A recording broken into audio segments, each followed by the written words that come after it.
The fans are upset and angry, and it's easy to see why. Story, linear, straightforward, no real options, no real roleplay, and absolutely no real open world in the slightest. And your name is fire above everything else, and that is ridiculously gay, obviously. But I'm here to be the contrarian you never wished for. I don't honestly care. As long as this is a vampire power fantasy that's like Prototype or Infamous Second Son on that level, but vampire, I'm actually okay with that. Yes, hot opinion o'clock. I know a lot of people aren't, but I'm personally kind of okay with that. We all knew that this is not going to be Bloodlines 2 in the first place, that they're just using the name, but it's not actually going to be anything even closely like that. So, everything I have seen, everything I have heard so far, kind of tends me to think that maybe we are getting this vampire power fantasy that I kind of really want, actually. So, maybe.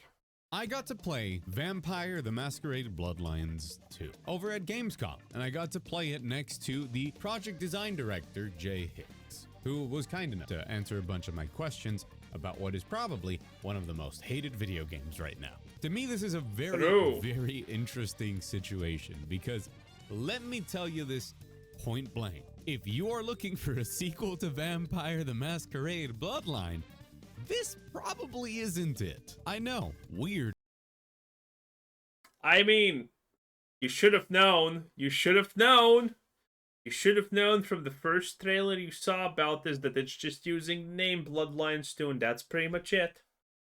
For a game that has a 2 in the title. Now, if you are wondering why they would make a game called Vampire the Masquerade Bloodlines 2, when it doesn't have anything from the original game, that actually doesn't have that much to do with the development team as much as it has to do with Paradox. You see, a very long time ago, Paradox said that they were making Bloodlines 2, and then they hired some developers to make it. And theoretically, that initial version of Bloodlines 2 was going to be an actual RPG sequel to the original. Unfortunately, for probably many reasons regarding mismanagement, that couldn't come to fruition, and Paradox fired the entire dev team. And then they had all of these people with pre-orders for the sequel to a cult classic RPG, desperate to get the game that they had paid for. And instead of canceling the project or renaming it, Paradox said, well, we're gonna fulfill those pre-orders. So they brought in a new developer, in this case the Chinese room, to make a Bloodlines 2, not the original version that they had intended. Okay, listen, that should have one-shotted them or made them crawl on the ground, okay? I'll bring back opponents crawling on the ground away from you in desperation, okay? That was a great touch, okay? We had that in Legacy of Kain, okay? I want it back, boys. Not an RPG anymore from what I've played, but that doesn't mean that what they have tried to salvage from this mess is a bad game. It just means that it's terribly deceptive marketing and scummy use of pre-orders from a publisher that doesn't actually care that much. They just want to make bank off of the name, and that's what's really sad about this, because I think that if this game were not called Bloodlines 2, there's some stuff here that's cooking. As broken down by this image from Reddit that you can see, here's some stuff that's not in the game. Character creation, guns, melee weapons, stats, stat checks, and dialogue. Don't they actually have guns, but you can only use them with telekinesis or something like that? Inventory systems, hacking, lockpicking, Nosferatu, the humanity system. Yeah, Nosferatu humanity system are kind of fucking big. Hacking, no one likes hacking. Lockpicking, okay. No quest log. I mean, do you want to play a role-playing game, or do you want to pretend you're playing a role-playing game? Anyway, no stat checks on dialogues would be nice. It's always nice to have those, but as long as they, my opinion on stat check dialogues has changed. If you're gonna have special dialogue options and they lead to not a different outcome, don't fucking even bother putting them in. It's just hollow. It's trash. Melee weapons, well, you're supposed to be 100-year-old vampire, so you Technically, your biggest weapon is yourself. Gangrel and Frenzy. And not only that, but they announced that 2 of the clans, basically think of it. Oh yeah, by the way, so everyone got mad. By the way, it's time to be mad once again, boys, obviously. So, wait, it says only Toreador locked behind $30 day 1 DLC. The fuck? So this was what happened. They locked Toreador and what was it? I don't remember what was the other clan. Malkavian, I think. They locked Toreador and Malkavian behind day 1 DLC. And obviously Toreador is easily one of the most popular clans that people want to play. So that's really scummy. And then they said, "Oh, we're going to rethink this position." And I was like, "Oh, they're gonna actually change it, because you don't say you're gonna rethink your position if you're not changing it. That would just make people even more mad." And reading this, I'm assuming now it's just Toreador's locked behind day 1 DLC for $30, bruv. Holy shit, that's a poor choice. Kind of like one of the classes that you could play in the game. 2 of those were locked behind a $22 day 1 DLC, which for now it seems that Paradox, after trying to defend their decision, have gone back on without yet announcing what they're going to do. But okay, so they're gonna still do something scumbaggery, I guess? But judging from Paradox's history... But by the way, in any case, if Vampire the Masquerade fails, I don't think it's a huge loss. The franchise is not going away anywhere.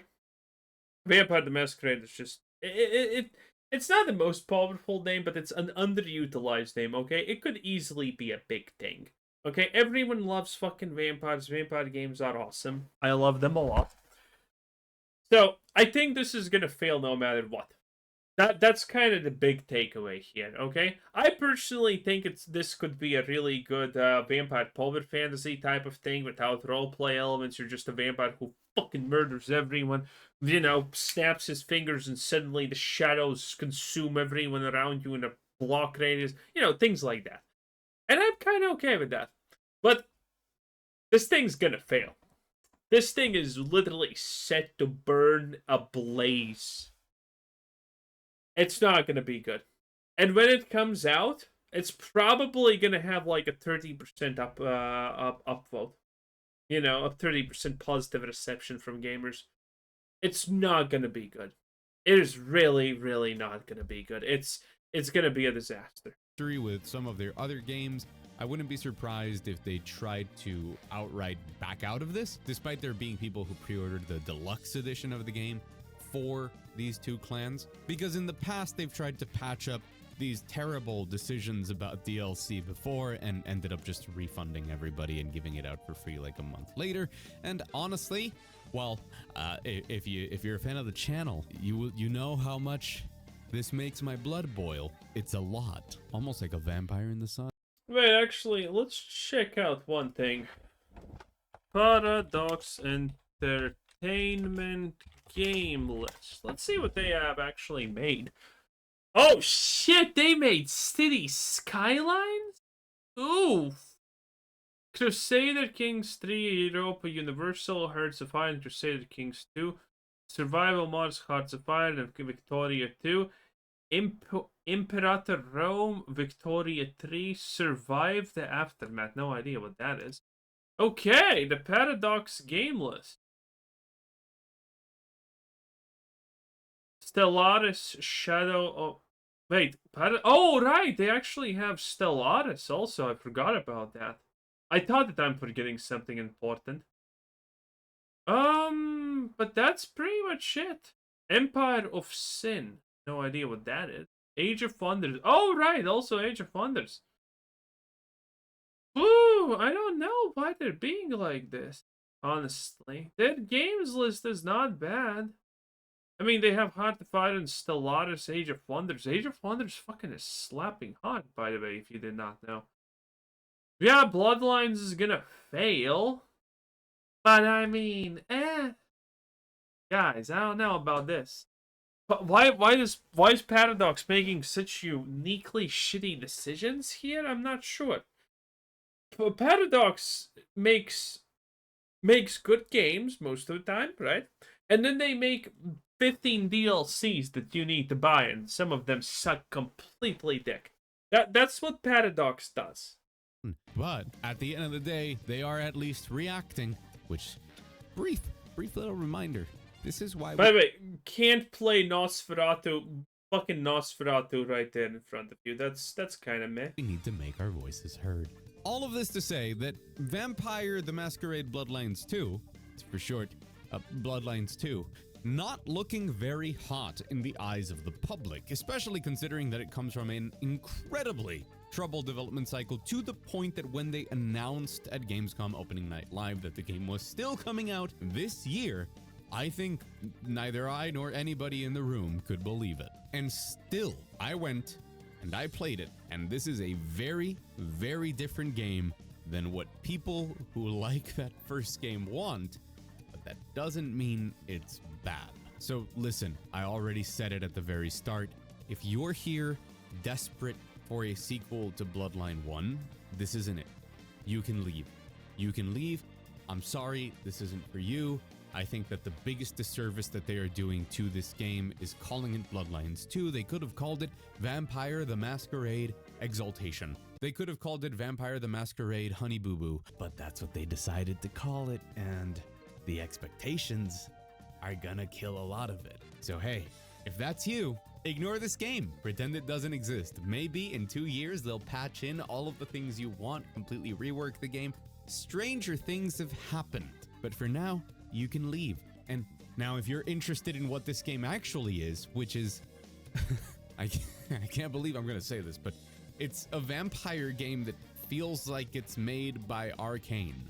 It's an immersive sim vampire game, very much in the style of something like a BioShock or a Dishonored 1 or 2 or Prey, which was one of the games that came up in my conversation quite a lot. Prey as in the new Prey, not the old Prey. If you're interested in that, boy, let me tell you, there's some stuff to be excited about if they don't absolutely screw everything up with their DLC plans. So if you want to know about that, stick around, because hi, I'm Mug, and if you're new here, welcome, and if you're not new here, welcome back. You're looking fantastic. I would even say appetizing. We're going to be talking about Vampire the Masquerade Bloodlines 2. That's a very long title. And also, if you like what I do here on YouTube, wait to see if what I do is worth your time and subscribe somewhere around the end of the video. I am surprisingly excited for this game that is very poorly titled. Let's get into it.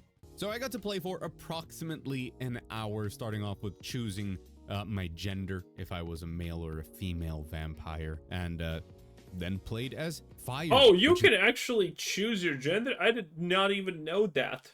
Is the protagonist. There's a bit of a duality going around regarding you having a vampire in you. There's some creepy stuff happening. The point is you wake up and you're a vampire. And congrats. Now you're super fast and super strong and very vampire-y. From there, there's a lot of little conversation choices that don't feel very deep, but definitely there is dialogue where you can be in conversation with this other part of you.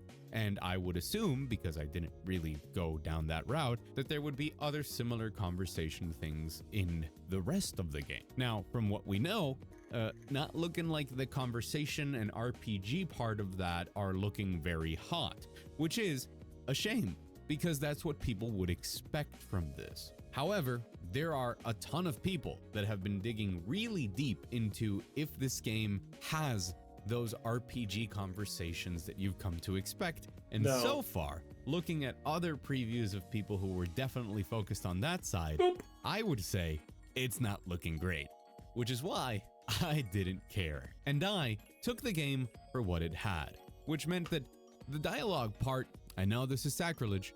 Guys, don't shoot the messenger. Not looking good.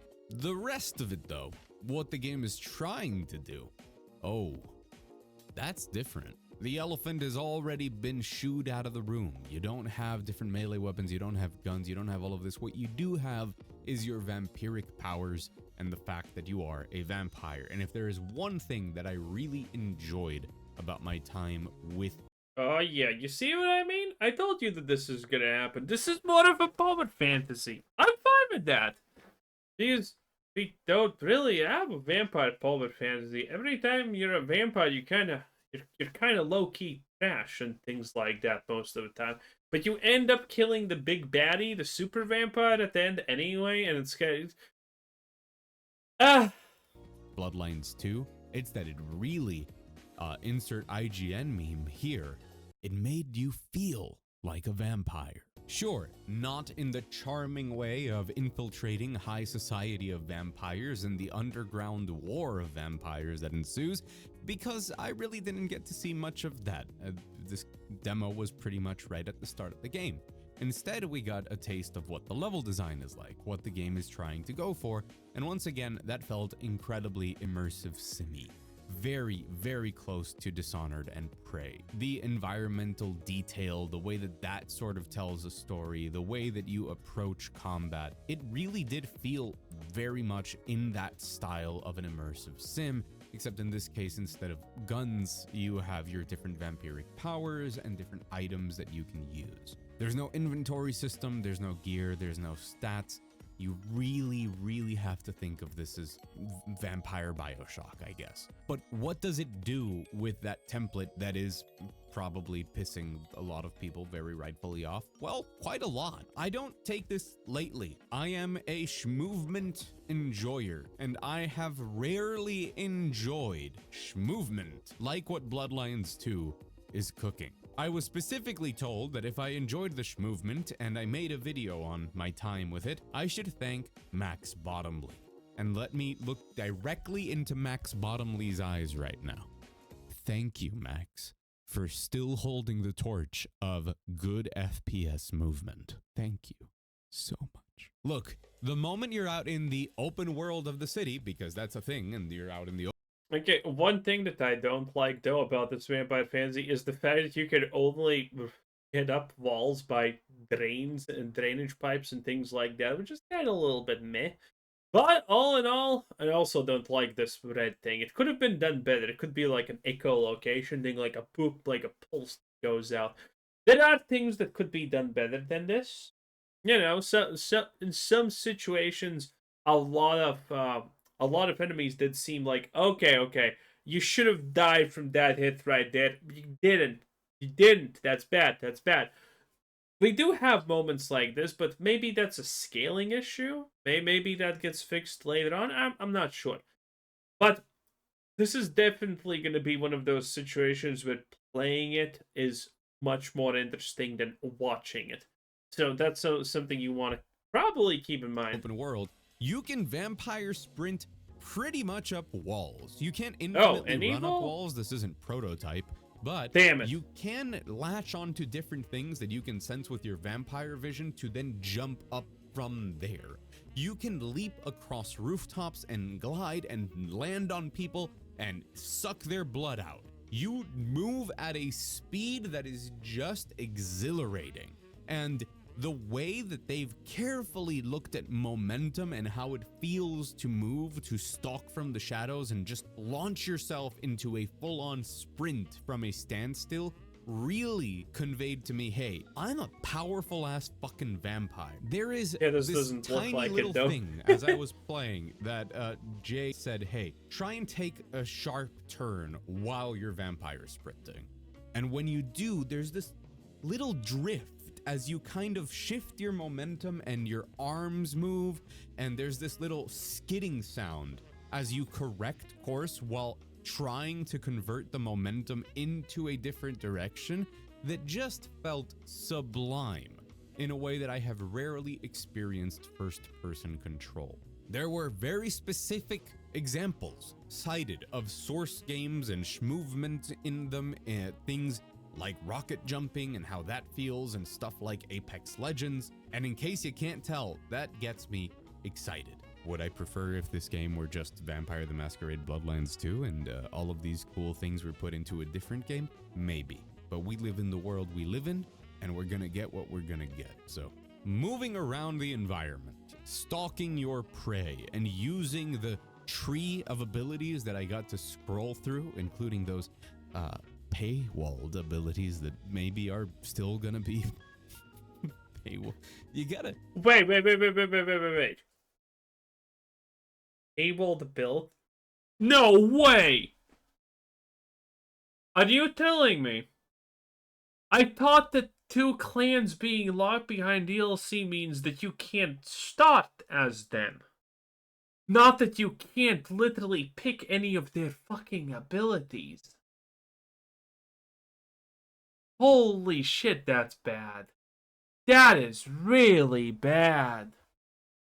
Oh, wow. No, this is gonna be a mega disaster if that's fucking true. I can't believe that they would like lock classes in an RPG behind a day one paywall. And when people got mad, they were like, oh no, but why? It's crazy, man. Sometimes I wonder if they think, like, period. Anyways, let me continue on what I was, let me continue on my thing. Using those abilities and exploring the world and just the quality of the things I was doing was excellent, to the point that I'm just excited to see what levels, what situations they're going to place us in. And I'm expecting this game in the same category as I would expect, hey, a BioShock is coming out, a Prey is coming out, a Dishonored, probably the most apt, hopefully, when it comes to the scope of levels, considering... Remember, Dishonored, when everyone speaks of Dishonored, everyone keeps pretending that there's only one Dishonored, but Dishonored 2 fucking happened, boys, okay? Listen, Dishonored 2 happened. It did. No one liked it, but it did happen.